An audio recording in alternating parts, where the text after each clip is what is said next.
Rizka Fitria anak ketiga dari 6 bersaudara. Dia tinggal dengan orang tuanya di Lorong 6 Veteran Bagandeli, Medan Belawan, Kota Medan, Sumatera Utara. Di usianya yang ke-21, Rizka sudah punya pacar, Lian, yang bekerja di bengkel las. Hubungan mereka serius, keluarga sudah saling kenal. Rizka mandiri, paling tidak begitulah yang dikatakan Alan, ayahnya. Anak saya ini tidak pernah mau mengeluh. Bahkan dia apa-apa beli sendiri dengan uang hasil kerjanya. Kalau kepingin beli baju, dia selalu beli sendiri. Dia juga peduli sama kami. Saat menempuh pendidikan, Rizka pernah kerja praktek di Polres Pelabuhan Belawan, Medan. Setelah pendidikannya tamat, Rizka beruntung. Dia tetap diminta bantu-bantu di Polres. Meski kemudian sempat berhenti, 5 bulan terakhir dirinya kembali dipanggil bekerja di Polres Pelabuhan Belawan sebagai pekerja harian lepas urusan kesehatan. Orang tua Rizka tentu saja mendukung. Kami sudah percaya anak kami kerja di Polres Belawan karena kami anggap lingkungannya aman. Karena Rizka kerja di Polres, suatu hari salah seorang kerabat yang anaknya ditahan di Polres Belawan minta bantuan Rizka memberikan titipan, antara lain berupa HP, uang, dan peralatan mandi. Pada 4 Februari 2021, Rizka pun menyampaikan titipan itu kepada penjaga tahanan di Polres Belawan, agar disampaikan kepada Rido, anak kerabatnya itu. Tapi hingga 2 hari kemudian, titipan itu ternyata tidak sampai juga ke tangan Rido. Akibatnya, Rizka dengan ditemani tetangga sekaligus temannya, Aprilia Cinta alias Cinta, siswi SMP Al-Wasliyah yang berusia 13 tahun, menemui 2 penjaga tahanan guna menanyakan titipan yang belum juga diterima Rido.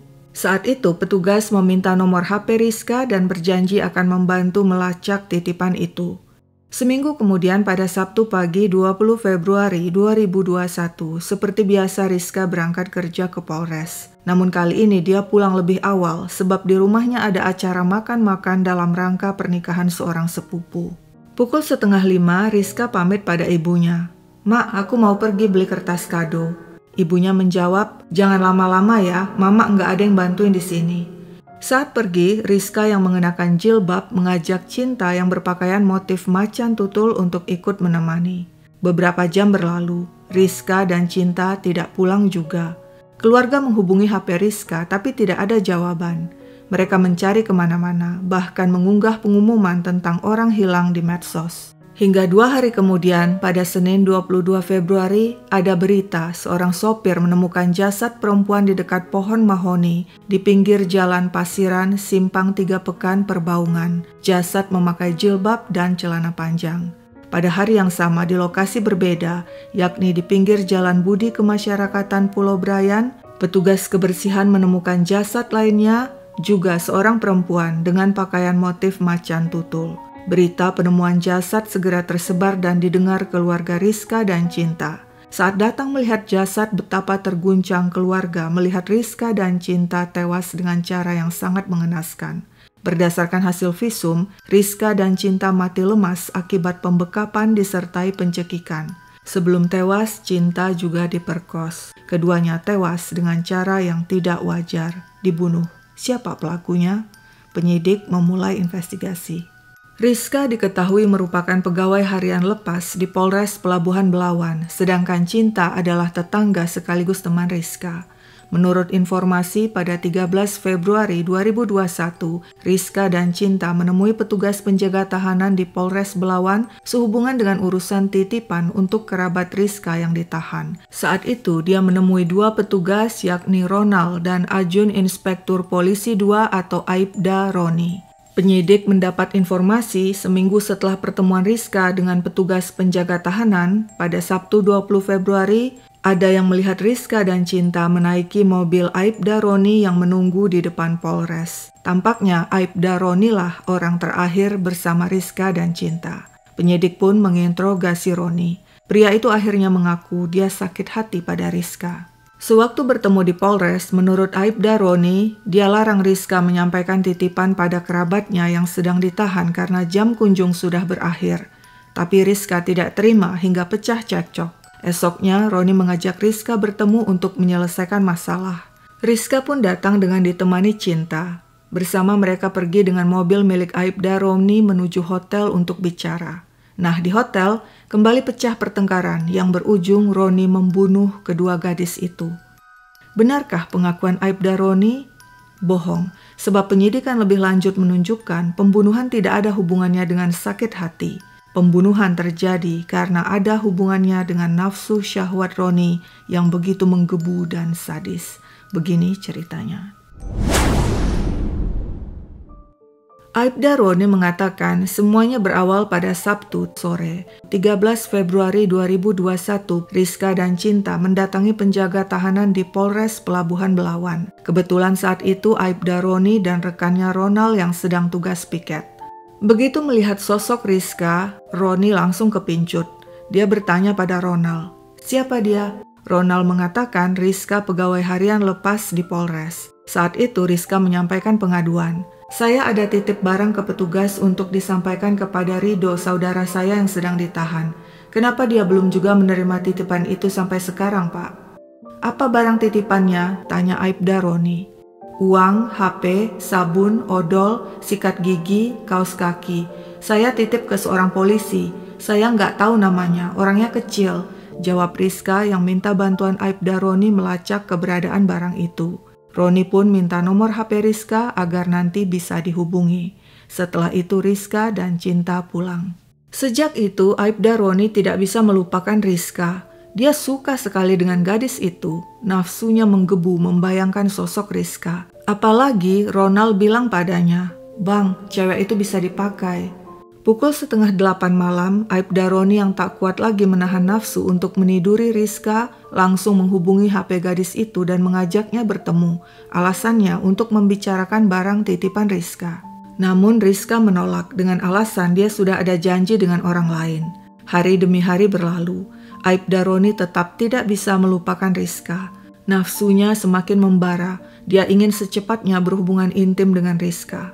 Pada Sabtu 20 Februari 2021 pukul 2 siang, Roni yang saat itu sedang keluar rumah dengan mobil Xenia miliknya menghubungi Rizka. "Kau di mana, Dek?" Rizka menjawab, "Di rumah. Ada apa, Pak?" Aibda Roni mengarang alasan dan bilang dia sudah menemukan barang titipan Rizka. "Kalau gitu kita ketemu di kantor saja, Pak," kata Rizka.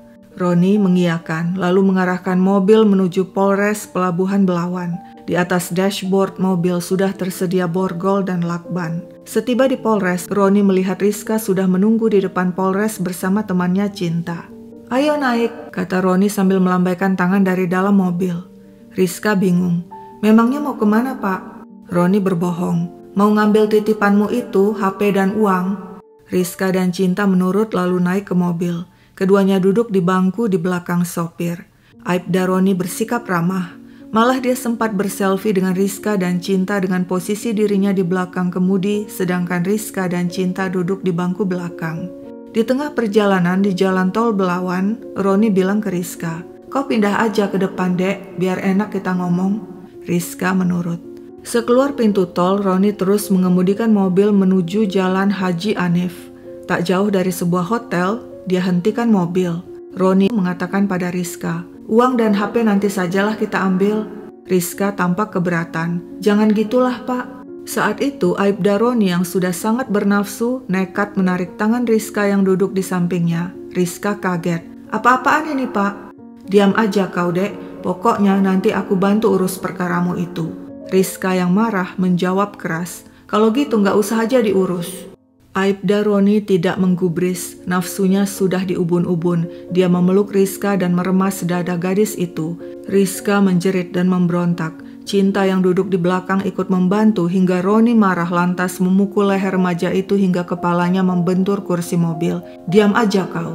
Roni kemudian menyambar borgol dan menghantamkannya ke dahi Rizka. Setelah itu dia borgol tangan kiri Rizka sebelum kemudian menarik sebelah tangan Cinta dan juga memborgolnya. Roni menyumpal mulut Rizka dengan tisu. Dia lepas borgol di tangan Rizka kemudian mengikat kedua tangan gadis itu ke belakang dengan lakban, juga menutup mulut dan matanya dengan lakban. Roni lantas pindah ke kursi belakang dan melakukan hal yang sama pada Cinta. Nafsu birahi Roni semakin tidak tertahankan. Dia turunkan kursi depan tempat Rizka duduk, sehingga gadis itu dalam posisi berbaring. Dia remas-remas dada Rizka. Karena kurang leluasa, Roni memutuskan membawa kedua korban ke sebuah hotel di Jalan Jamin Ginting, Medan. Dia pesan kamar ber-AC seharga 80.000 yang langsung berdekatan dengan parkiran mobil, sehingga dengan leluasa dia bisa mengeluarkan kedua korban satu persatu dari mobil tanpa ketahuan petugas hotel. Dia taruh Rizka di dekat lantai kamar mandi dengan posisi telentang, sedangkan Cinta di atas tempat tidur. Buru-buru dikuncinya pintu kamar sebab dia sudah tidak tahan untuk memperkos Rizka. Tapi begitu dia buka celana Rizka, betapa kecewa dirinya gadis itu sedang datang bulan. Emosi dia lakban kedua kaki Rizka dan tak ada pilihan lain. Nafsunya harus disalurkan. Tanpa pikir panjang, dia perkos Cinta yang terbaring di atas tempat tidur. Setelah menuntaskan aksi bejatnya, dia ancam Rizka dan Cinta. "Kalian jangan ngomong ya." Beberapa saat kemudian Roni memapah korbannya satu persatu kembali ke dalam mobil. Sekarang kemana mereka akan pergi? Roni mengemudikan mobil menuju rumahnya di Jalan Marelan, Pasar 2 Timur, Kota Medan. Di tengah jalan dia telepon istrinya, Elfrina Caniago alias Pipit. "Bentar lagi saya nyampe rumah, nanti buka pintu pagar." Setiba di rumah sudah pukul 8.15 malam. Sang istri Pipit keluar rumah dan membuka pagar. Aibda Roni langsung memasukkan mobil. Sementara itu setelah menutup pagar, Pipit masuk ke dalam rumah. Tapi dia heran, mengapa suaminya tidak juga masuk ke rumah? Pipit lantas keluar dan betapa terkejut dirinya melihat suaminya Roni sedang mengeluarkan seorang gadis dari dalam mobil dengan cara memapah. Tangan gadis itu diikat ke belakang dengan lakban. "Apa ini, Pak?" tanya Pipit panik. Roni tidak menjawab. Dia bawa Rizka ke kamar belakang dekat dapur. Pipit terus bertanya, minta kejelasan. Aibda Roni mengamuk. Dia ambil sebilah keris dan mengacungkannya ke arah perut sang istri. "Udah, diam aja kau. Kau pun kumatikan kalau ngomong. Ini tangkapan narkoba. Tadi kutangkap dengan kawanku." Pipit tidak percaya begitu saja. "Kenapa dibawa ke rumah? Kok nggak dibawa ke kantor polisi? Di mana kawan bapak yang nangkap ini?" Roni lagi-lagi membentak. "Diam aja kau, nggak urusanmu ini. Nanti kawanku datang menjemput. Masuk kau ke kamar." Melihat suaminya marah besar, Pipit ketakutan dan buru-buru masuk ke kamar tidur. Kemudian Roni kembali ke mobil dan mengeluarkan Cinta, lalu membawanya ke dalam rumah. Saat itu Pipit keluar dari kamar dan berteriak kaget melihat ada gadis kedua yang juga tangannya terikat ke belakang. "Apalagi ini, Pak?" Aibda Roni meradang. "Kau masuk kamar, kubunuh kau kalau banyak tanya." Pipit yang ketakutan kembali masuk ke kamar. Roni membawa Cinta ke kamar belakang dan menaruhnya di samping Rizka. Karena melihat kaki kedua korban masih bergerak-gerak, Roni kemudian mengikatnya dengan tali. "Kalian jangan ribut, jangan banyak gerakan, nanti aku balik." Dia tutup pintu kamar belakang dan mengikatnya dengan tali dan kawat. Selanjutnya dia kunci pintu kamar istrinya agar sang istri tak bisa keluar. Sudah pukul 9 malam. Dengan bersepeda motor, Roni berangkat dinas ke Polres Pelabuhan Belawan. Jarum jam terus bergerak. Tak terasa sudah pukul 2:30 pagi, Minggu 21 Februari. Roni pulang ke rumah dan langsung mengecek kondisi kedua korban. Mereka masih terikat dan bersandar di dinding kamar. Selanjutnya, Roni kembali ke Polres Pelabuhan Belawan melaksanakan tugasnya menjaga tahanan. Pukul 6:30 pagi, usai menaikkan bendera merah putih, Aibda Roni pulang ke rumah. Saat itu sudah pukul 7 pagi. Pipit yang mendengar kedatangan suaminya berteriak-teriak minta pintu kamar dibuka. Tapi Roni tidak menggubris. Dia melangkah ke kamar belakang dan membuka pintu. Kedua korban tidak bergerak. Roni menggoyang-goyangkan kaki mereka. Hei, bangun, bangun!" Rizka dan Cinta akhirnya bergerak. Mereka tampak lemas. Roni kemudian menggunting lakban yang menutupi mulut korban dan memberi mereka minum air mineral dengan sedotan. Setelah itu dia duduk sejenak di depan pintu kamar sambil memandang keduanya. Dia beri mereka minum lagi sebelum kembali menutup mulut keduanya dengan lakban. Aibda Roni tahu dia telah melakukan kesalahan besar. Pikirannya kalut. Dia tidak mungkin melepas korbannya karena mereka pasti akan melaporkan aksinya. Jalan satu-satunya adalah membungkam Rizka dan Cinta selamanya. Pukul 9 pagi, Roni memutus tali yang mengikat kaki Cinta. Remaja yang sudah sangat lemah itu dipapahnya ke ruang tengah dan ditaruhnya telentang di atas permadani yang menutupi lantai. Kemudian dia duduk di atas perut Cinta dan membekap wajah remaja itu sekuat tenaga dengan bantal. Cinta kehabisan nafas. Selanjutnya Aibda Roni kembali ke kamar belakang dan memutus tali yang mengikat kaki Rizka.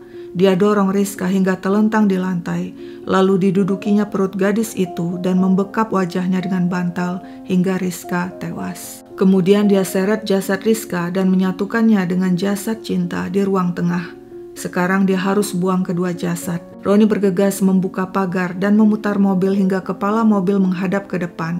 Dia tutup kaca depan mobil dengan karton agar orang lewat tidak bisa melihat apa yang dilakukannya di dalam mobil. Lantas dia ganti plat nomor mobil sebelum menyeret kedua jasad satu persatu dan memasukkannya ke dalam mobil. Nah, untuk urusan membuang jasad, Roni memutuskan mengajak sang istri Pipit. Dia pun membuka pintu kamar tidur, tampak Pipit ketakutan dan menangis. Roni membentak, "Mandi kau, kita mau jalan-jalan." 15 menit kemudian Pipit selesai mandi dan berpakaian. Roni mengunci pintu rumah dan memberi perintah pada Pipit, "Kau buka pintu pagar dan kunci lagi." Bergegas Roni mengeluarkan mobil. Pipit kemudian menutup dan mengunci pagar, lalu naik ke mobil. "Kok jadi gini, Pak?" Roni mengancam, "Kau harus kawani aku, kalau enggak kau pun kubunuh." Pria itu mengemudikan mobil mengelilingi kota Medan. Cukup lama, berjam-jam untuk menunggu malam turun dan suasana sepi agar dirinya leluasa membuang kedua jasad. Sekitar pukul 8 malam, mobil tiba di Jalan Pasiran, Simpang 3 Pekan, Perbaungan. Tepat di pinggir jalan di dekat sebatang pohon mahoni, Roni menghentikan mobil lalu membuang jasad Rizka di sana. Lalu dia tancap gas. Saat mobil berada di jalan ke arah Bandara Kuala Namu, dia lempar HP Rizka ke sungai. Tak jauh dari sana, dia juga membuang sebuah kantong plastik berisi barang-barang milik kedua korban. Mobil terus melaju di tengah gelap. Sudah memasuki Senin 22 Februari 2021 pukul 12:30 pagi. Lalu mobil berhenti di Jalan Budi Kemasyarakatan Pulau Brayan, Medan. Di sana Roni membuang jasad Cinta begitu saja di tepi jalan. Tuntas sudah, Roni mengemudikan mobil kembali ke rumahnya di Jalan Marelan, Pasar 2 Timur. Setiba di rumah, Roni kembali mengancam sang istri Pipit. "Awas kalau ngomong, kumatikan kau." Roni lalu mengumpulkan sisa lakban, tali, juga kawat pengikat pintu serta bantal dan memasukkan semuanya ke dalam kantong plastik. Pukul 8 pagi dia membuangnya di Sungai Deli di Jalan Seimati, Medan Labuhan, Kota Medan. Demikianlah kronologi kejadian menurut pengakuan Aibda Roni Syahputra. Kekejaman Aibda Roni terhadap kedua korban menimbulkan kemarahan pihak keluarga dan masyarakat. Mereka menggelar aksi unjuk rasa di depan Polres Pelabuhan Belawan dengan membawa poster.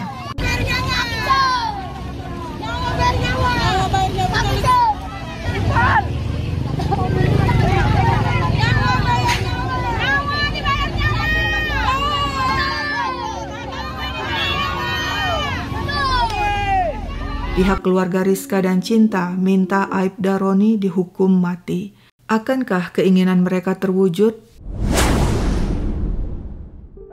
Persidangan kasus pembunuhan Rizka dan Cinta digelar di Pengadilan Negeri Medan. Jaksa Penuntut Umum atau JPU mendakwa Aibda Roni melakukan pembunuhan berencana secara berbarengan dan menuntut vonis mati. Di persidangan, Pipit istri Roni bersaksi panjang lebar di depan majelis hakim sambil menangis menceritakan aksi keji suaminya. Dia mengatakan melihat sang suami pulang ke rumah membawa 2 perempuan dalam kondisi lemas. "Saya diancam pakai keris, Pak. Lalu saya dibentak disuruh masuk ke kamar. Karena saya takut saya langsung masuk kamar, terus dia kunci dari luar." Pipit mengatakan saat dirinya dikurung di dalam kamar, dia tidak tahu lagi apa yang dilakukan suaminya. Dia juga tidak tahu bagaimana cara suaminya membunuh kedua korban. "Satu malam saya dikurung. Waktu dia pulang piket, saya panggil, saya gedor-gedor pintu kamar, tapi nggak dibuka. Lalu hari Minggu pagi 21 Februari saya dikeluarkan. Katanya, ayo jalan-jalan." Setelah masuk ke dalam mobil, Pipit kaget melihat kedua korban sudah tidak bergerak ditaruh di bangku belakang. Keduanya sudah enggak dilakban dan enggak diikat lagi tangannya. Matanya tertutup. Cuma saya nggak tahu sudah tidak bernyawa atau masih hidup. Pipit sempat bertanya kondisi kedua korban kepada Roni, tapi suaminya malah mengancam dengan keris. Pipit akhirnya ikut di dalam mobil berputar-putar selama 8 jam hingga akhirnya kedua jasad dibuang Roni. "Saya nggak berani nanya, saya cuma istighfar. Kenapa jadi begini suami saya? Karena saya tahu dia nggak kayak gini. Selama 16 tahun saya berumah tangga, dia nggak pernah kayak gini. Saat hakim menanyakan hubungannya dengan suaminya Roni, Pipit mengaku, suami saya memang sering kasar, Pak.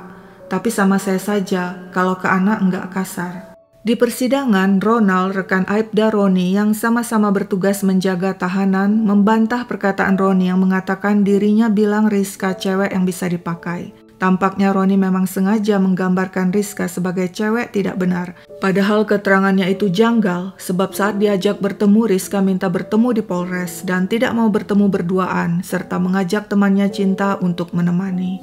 Ronald juga mengatakan dia pernah mendengar kabar dulu Aibda Roni pernah terlibat kasus penganiayaan. Setelah melewati serangkaian persidangan, Majelis Hakim Pengadilan Negeri Medan akhirnya menyatakan Aibda Roni Syahputra terbukti bersalah melakukan pembunuhan berencana. Hal-hal yang memberatkan, perbuatan terdakwa Roni tergolong sadis. Terdakwa merupakan aparat penegak hukum. Perbuatan terdakwa mengakibatkan penderitaan sangat mendalam dan berkepanjangan bagi keluarga para korban. Perbuatan terdakwa juga meresahkan masyarakat. Sedangkan keadaan yang meringankan tidak ada.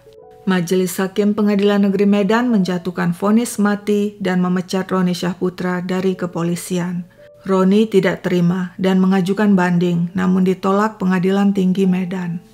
Keluarga Cinta mengatakan pada hari naas itu Cinta pergi tanpa pamit. Mereka menyesalkan mengapa Cinta ikut dengan Rizka sehingga dirinya akhirnya jadi korban aksi biadab Roni, diperkos lalu dibunuh. Sementara itu Rizka, menurut keluarganya, dalam waktu dekat sebenarnya berencana akan menikah dengan pacarnya Lian.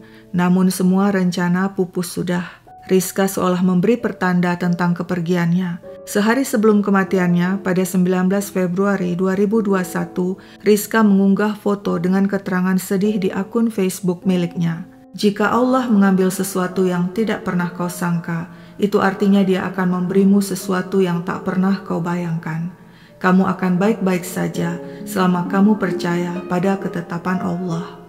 Apa yang menurutmu baik belum tentu baik menurutnya. Kamu hanya perlu yakin keputusan Allah lebih indah dari yang kamu bayangkan.